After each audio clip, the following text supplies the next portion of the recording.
आप सभी श्रोता मित्रों को मेरा हार्दिक नमस्कार।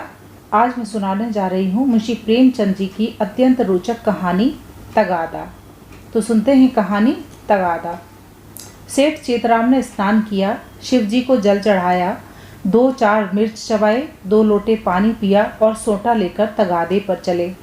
सेठ जी की उम्र कोई 50 की थी। सिर के बाल झड़ गए थे और खोपड़ी ऐसी साफ सुथरी निकल आई थी जैसे ऊसर खेत। आपकी आंखें थीं तो छोटी लेकिन बिल्कुल गोल। चेहरे के नीचे पेट था और पेट के नीचे टांगें, मानो किसी पीपे में 2 मैखें गाड़ दी गई हों। लेकिन यह खाली पीपा न था, इसमें सजीवता और कर्मशीलता कूट कूट कर भरी हुई थी। किसी बाकीदार आसामी के सामने इस पीपे का उछलना कूदना और पैंतरे बदलना देखकर किसी नट का चिगिया भी लज्जित हो जाता। ऐसी आंखें लाल पीली करते ऐसे गरजते कि दर्शकों की भीड़ लग जाती थी। उन्हें कंजूस तो नहीं कहा जा सकता, क्योंकि जब वह दुकान पर होते तो हर एक भिखमंगे के सामने एक कौड़ी फेंक देते। हाँ, उस समय उनके माथे पर कुछ ऐसा बल पड़ जाता, आंखें कुछ ऐसी प्रचंड हो जाती, नाक कुछ ऐसी सिकुड़ जाती कि भिखारी फिर उनकी दुकान पर ना आता। लहने का बाप तगादा है, इस सिद्धांत के वह अनन्य भक्त थे। जलपान करने के बाद संध्या तक वह बराबर तगादा करते रहते थे। इसमें एक तो घर का भोजन बचता था, दूसरे आसामियों के माथे दूध, पूरी, मिठाई आदि पदार्थ खाने को मिल जाते थे। एक वक्त का भोजन बच जाना कोई साधारण बात नहीं है। एक भोजन का एक आना भी रख लें तो केवल इसी मद में उन्होंने अपने 30 वर्षों के महाजनी जीवन में कोई 800 रुपये बचा लिए थे। फिर लौटते समय दूसरी बेला के लिए भी दूध, दही, तेल, तरकारी, उपले, ईंधन आदि मिल जाते थे। बहुधा संध्या का भोजन भी न करना पड़ता था, इसलिए तगादे से न चूकते थे। आसमान फटा पड़ता हो, आग बरस रही हो, आंधी आती हो, पर सेठ जी प्रकृति के अटल नियम की भांति तगादे पर जरूर निकल जाते। सेठानी ने पूछा, भोजन? सेठ जी ने गरज कर कहा, नहीं, सांझ का आने पर देखी जाएगी। सेठ जी के एक किसान पर 5 रुपए आते थे। 6 महीने से दुष्ट ने सूद ब्याज कुछ न दिया था और न कभी कोई सौगात लेकर हाजिर हुआ था। उसका घर 3 कोस से कम न था, इसलिए सेठ जी टालते आते थे।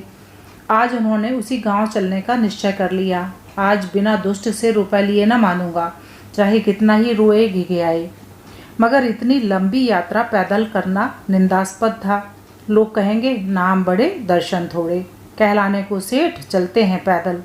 इसलिए मंथर गति से इधर उधर ताकते, राहगीरों से बातें करते चले जाते थे कि लोग समझे वायु सेवन करने जा रहे हैं।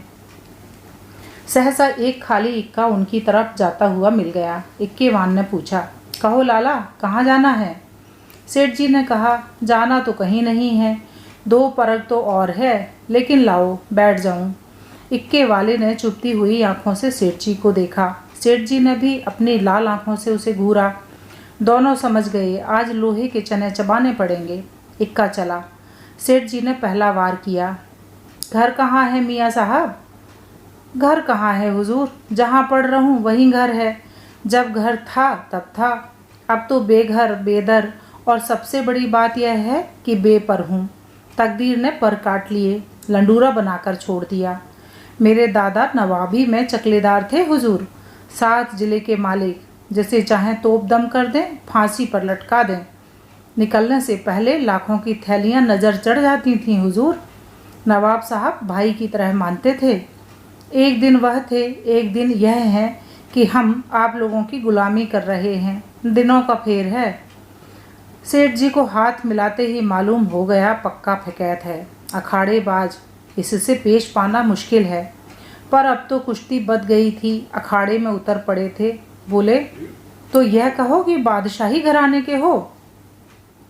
यह सूरत ही गवाही दे रही है। दिनों का फेर है भाई, सब दिन बराबर नहीं जाते।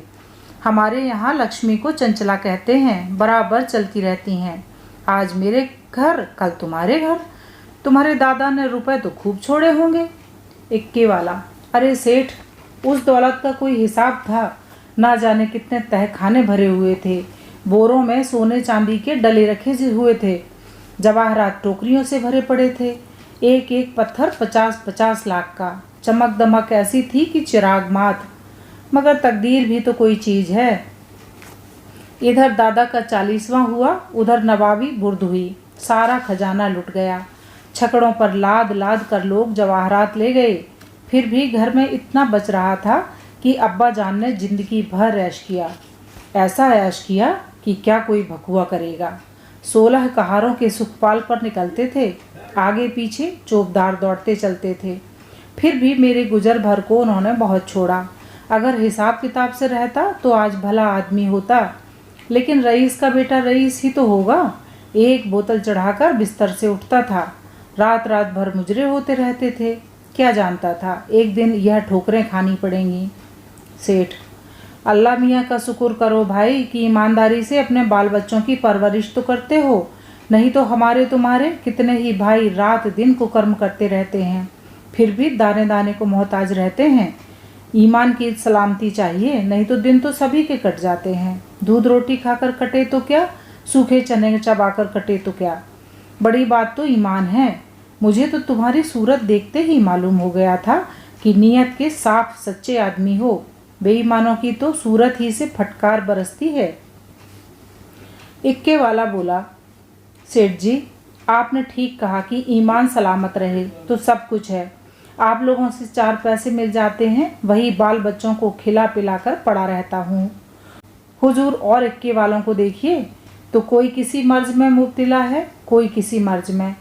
मैंने तो तौबा बोला, ऐसा काम ही क्यों करें कि मुसीबत में फंसें। बड़ा कुनबा है हुजूर, माँ है, बच्चे हैं, कई बेवाएँ हैं और कमाई यही इक्का है। फिर भी अल्लाह मियाँ किसी तरह निभाए जाते हैं।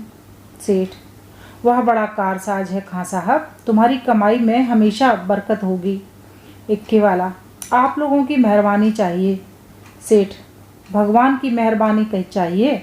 तुमसे खूब भेंट हो गई। मैं इक्के वालों से बहुत घबराता हूँ, लेकिन अब मालूम हुआ अच्छे बुरे सभी जगह होते हैं। तुम्हारे जैसा सच्चा दीनदार आदमी मैंने नहीं देखा। कैसी साफ तबीयत पाई है तुमने कि वाह। सेठ जी की ये लच्छेदार बातें सुनकर इक्के वाला समझ गया कि यह महाशय परले सिरे के बैठकबाज हैं। यह सिर्फ मेरी तारीफ करके मुझे चकमा दिया चाहते हैं। अब और किसी पहलू से अपना मतलब निकालना चाहिए। इनकी दया से तो कुछ ले मरना मुश्किल है, शायद इनसे भय से कुछ ले मरूं। बोला: मगर लाला, यह न समझिएगा कि मैं जितना सीधा और नेक नज़र आता हूँ उतना सीधा और नेक हूँ भी। नेकों के साथ नेक हूँ, लेकिन बुरों के साथ पक्का बदमाश हूँ। यूँ कहिए आपकी जूतियाँ सीधी कर दूँ, लेकिन किराए के मामले में किसी के साथ रियायत नहीं करता। रियायत करूँ तो खाऊँ क्या। सेठ जी ने समझा था इक्के वाले को हत्थे पर चढ़ा लिया। अब यात्रा निर्विघ्न और निःशुल्क समाप्त हो जाएगी। लेकिन यह आलाप सुना तो कान खड़े हुए। बोले: भाई, रुपए पैसे के मामले में मैं किसी से भी रियायत नहीं करता, लेकिन कभी कभी जब यार दोस्तों का मामला आ पड़ता है तो झक मारकर दबना ही पड़ता है। तुम्हें भी कभी कभी तो बल खाना ही पड़ता होगा। दोस्तों से बेमुरब्बती तो नहीं की जाती। इक्के वाले ने रूखेपन से कहा: मैं किसी के साथ मुरब्बत नहीं करता। मुरब्बत का सबक तो उस्ताद ने पढ़ाया ही नहीं। एक ही चंडूल हूँ। मजाल क्या कि कोई एक पैसा दबा ले। घरवाली तक को मैं एक पैसा देता नहीं, दूसरों की बात ही क्या है। और इक्के वाले अपने महाजन की खुशामद करते हैं, उसके दरवाजे पर खड़े रहते हैं। यह महाजनों को भी धता बताता हूँ। सब मेरे नाम को रोते हैं। रुपए लिए और सांप डकार गया। देखें अब कैसे वसूल करते हो बच्चा। नालिश करो, घर में क्या धरा है जो ले लोगे। सेठ जी को मानो जूड़ी चढ़ाई। समझ गए यह शैतान बिना पैसे लिए ना मानेगा। जानते कि यह विपत्ति गले पड़ेगी तो भूलकर भी इक्के पर पाँव न रखते। इतनी दूर पैदल चलने में कौन पैर टूट जाते थे।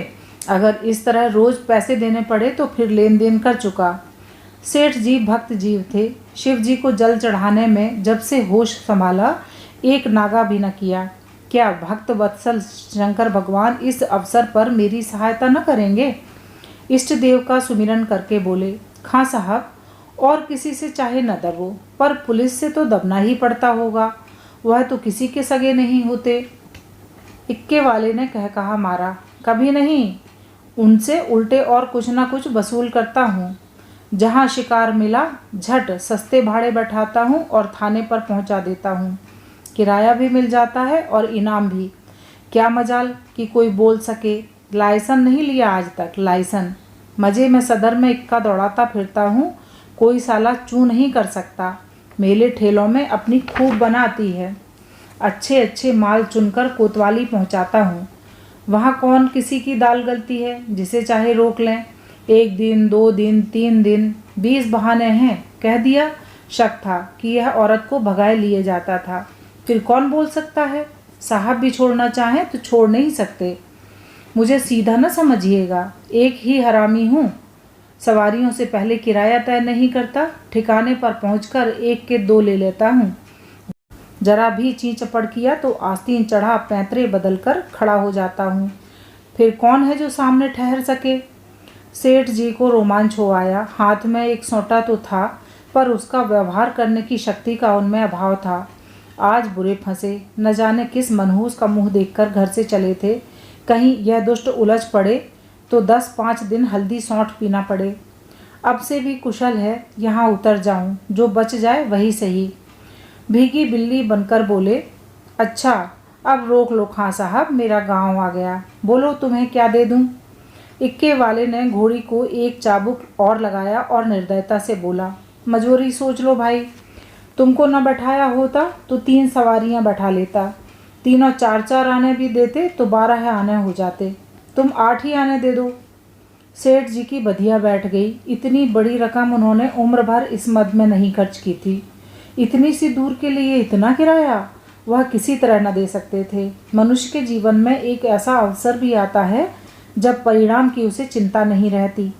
सेठ जी के जीवन में यह ऐसा ही अवसर था। अगर आने दो आने की बात होती तो खून का घूंट पीकर दे देते, लेकिन 8 आने के लिए जिसका द्विगुण एक कलदार होता है, अगर तू मैं ही नहीं हाथापाई की भी नौबत आए तो वह करने को तैयार थे। यह निश्चय करके वह दृढ़ता के साथ बैठे रहे। सहसा सड़क के किनारे एक झोंपड़ा नजर आया। इक्का रुक गया। सेठ जी उतर पड़े और कमर से एक दुअन्नी निकालकर इक्केवान की ओर बढ़ाई। इक्केवान ने सेठ जी के तेवर देखे तो समझ गया ताव बिगड़ गया। चाशनी कड़ी होकर कठोर हो गई। अब यह दांतों से लड़ेगी। इसे चुबल कर ही मिठास का आनंद लिया जा सकता है। नम्रता से बोला, मेरी ओर से इसकी रेवड़ियाँ लेकर बाल बच्चों को खिला दीजिएगा। अल्लाह आपको सलामत रखे। सेठ जी ने एक आना और निकाला और बोले, बस अब जबान न हिलाना, एक कौड़ी भी बेसी न दूंगा। इक्के वाला, नहीं मालिक, आप ही ऐसा कहेंगे तो हम गरीबों के बाल बच्चे कहाँ से पलेंगे। हम लोग भी तो आदमी पहचानते हैं हुजूर।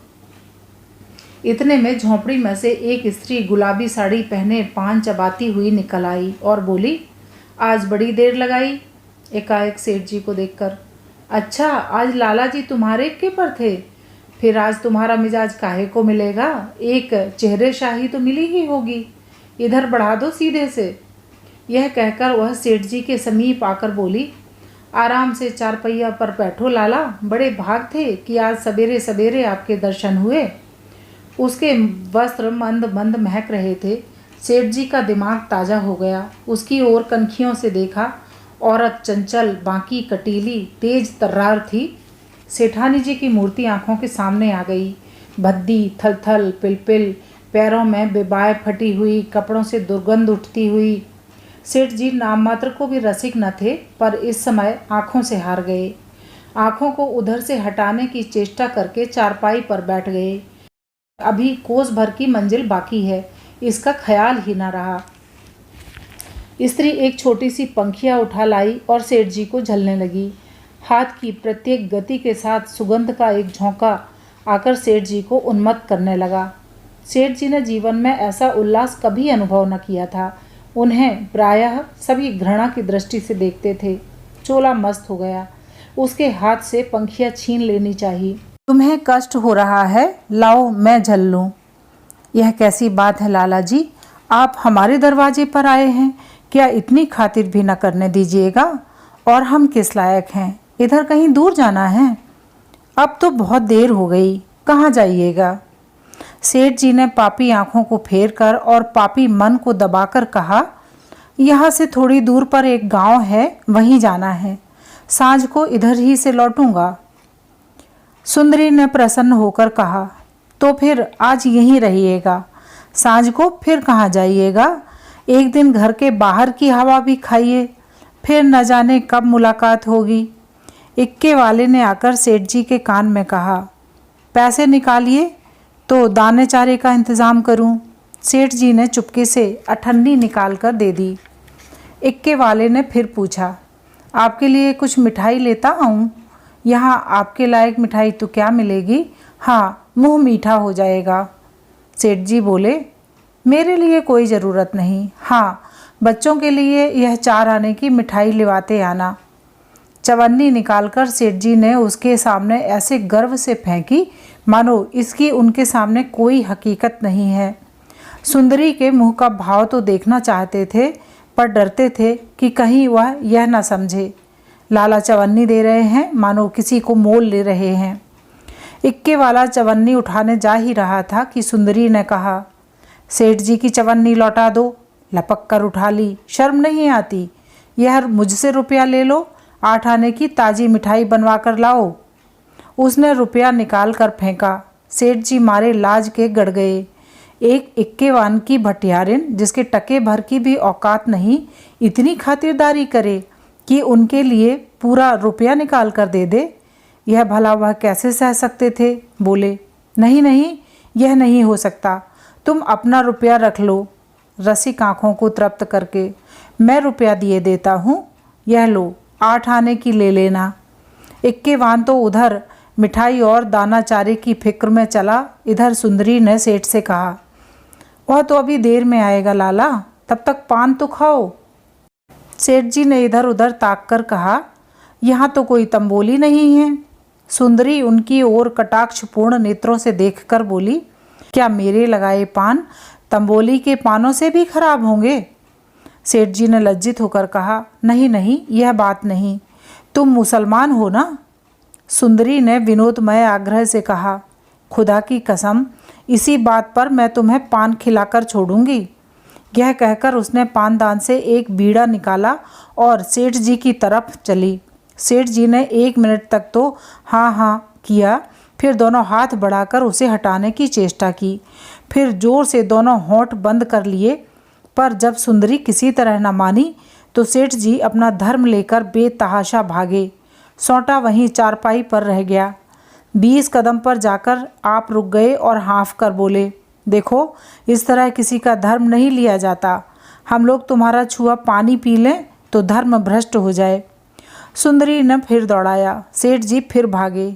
इधर 50 वर्ष से उन्हें इस तरह भागने का अवसर न पड़ा था।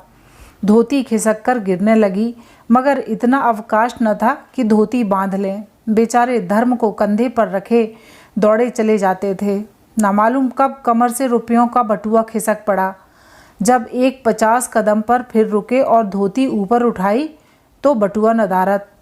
पीछे फिर कर देखा, सुंदरी हाथ में बटुआ लिए उन्हें दिखा रही थी और इशारे से बुला रही थी। मगर सेठ जी को धर्म रुपए से कहीं प्यारा था। 2-4 कदम चले फिर रुक गए। एकाएक धर्म बुद्धि ने डांट बताई, थोड़े रुपए के लिए धर्म छोड़े देते हो? रुपए बहुत मिलेंगे, धर्म कहाँ मिलेगा?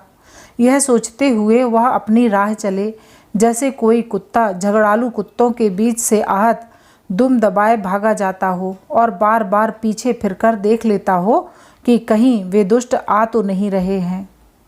अभी आप सुन रहे थे मुंशी प्रेमचंद जी की कहानी तगादा। धन्यवाद, नमस्कार।